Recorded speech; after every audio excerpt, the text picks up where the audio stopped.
Hey y'all, this is your help video for quiz 2.02. Alright, it says, after observing this pattern, Felipe made a conjecture for the next number in the pattern. Which number was most likely his conjecture for the next number? Okay, so y'all, this is inductive reasoning. Inductive reasoning is when you look at a pattern and you try to figure out what's going to happen next. So to go from 8 to 12, we add 4. From 12 to 16, we add 4. You want to make sure that your pattern works for all of them. And in this case, it does seem to work to keep adding 4. So the conjecture, or our best guess, would be that we're going to add 4 again. So 24 plus 4 should be 28. So that would be probably his conjecture for the next number.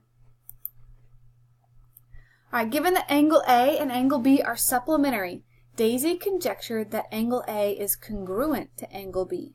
Which statement is a counterexample to Daisy's conjecture? Okay, so for a counterexample, the given part must be true. So let's go back up here and highlight what we're given.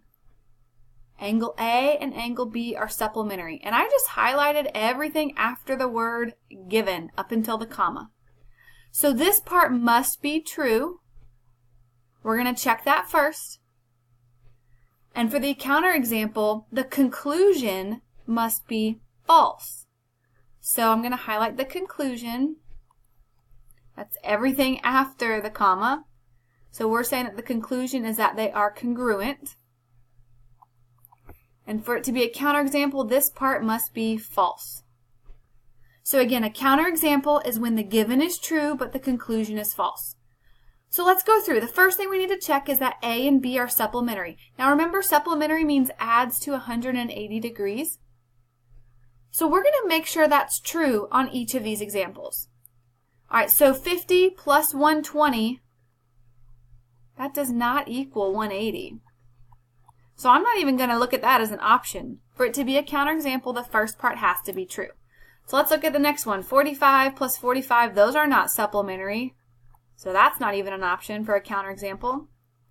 The next one, 90 plus 90, those are supplementary. So I'm going to leave that there and look at it in a minute.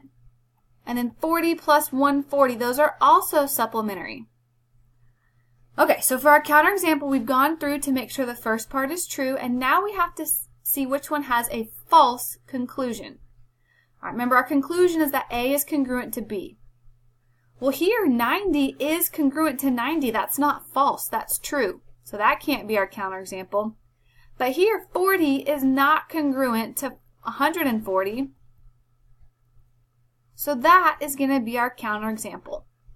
They are supplementary, but they're not congruent. All right, which answers are examples of inductive reasoning? So remember, inductive reasoning is based off of a pattern or observation. Let me type that up here.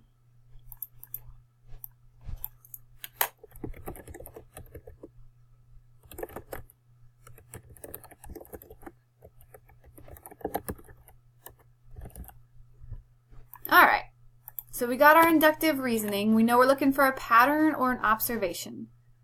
The first one says, John saw wild turkeys in his yard during the past 3 years. He will see wild turkeys in his yard this year. Okay, so that is a decent statement based off of a pattern or an observation. He's seen them for the last 3 years, so he's concluding that he will see them again this year. That is inductive reasoning. The next one says, all right angles have 90-degree angle. All right triangles, sorry. Triangle ABC is a right triangle, therefore triangle ABC has a 90-degree angle. Y'all, this is absolutely a true statement, but this is not based off of a pattern or an observation. So this is not inductive reasoning. That's actually deductive reasoning, which I don't think we've gotten to yet.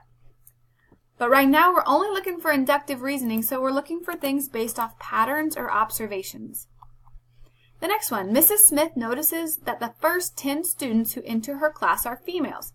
Therefore, she expects that all students in her class will be female.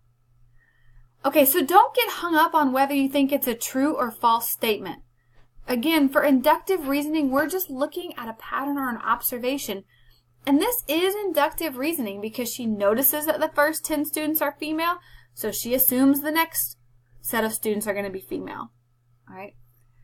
The next one says, the cinema charges $5 to see a movie. 4 friends are going to the cinema to see a movie. Therefore, altogether they will pay $20 to see this movie.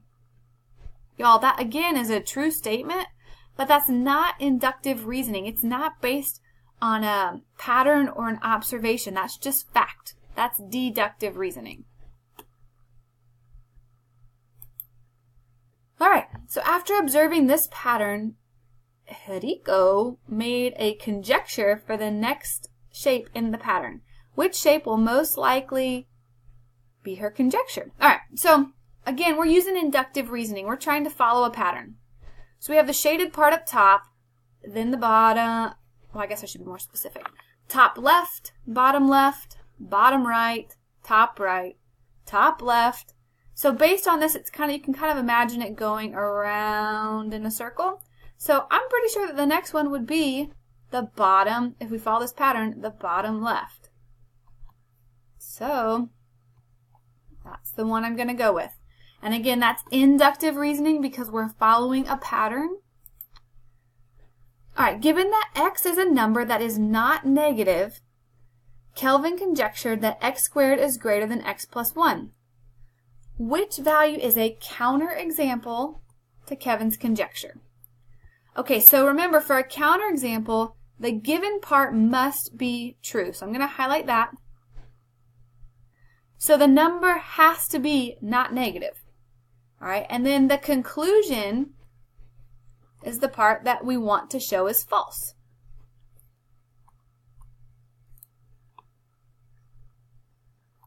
So we want the first part to be true and the second part to be false, or the hypothesis is true and the conclusion is false. All right, so x is a number that is not negative. We can already get rid of those because those are negatives, and we need the first part to be true. All right, so now that we have 0 and 5, those are both not negative, we're going to go over here and we're going to see which one proves this false. So let's plug them in. 0 squared is greater than 0 plus 1. That tells me that 0 is greater than 1. That is not a true statement. 0 is not greater than 1, so this is going to be a counterexample. If you looked at the next one, 5 squared is 25, and 25 is greater than 6, so that's a true statement. That's not our counterexample. Remember, for our counterexample, the given part has to be true and the conclusion has to be false. All right, good luck on your quiz.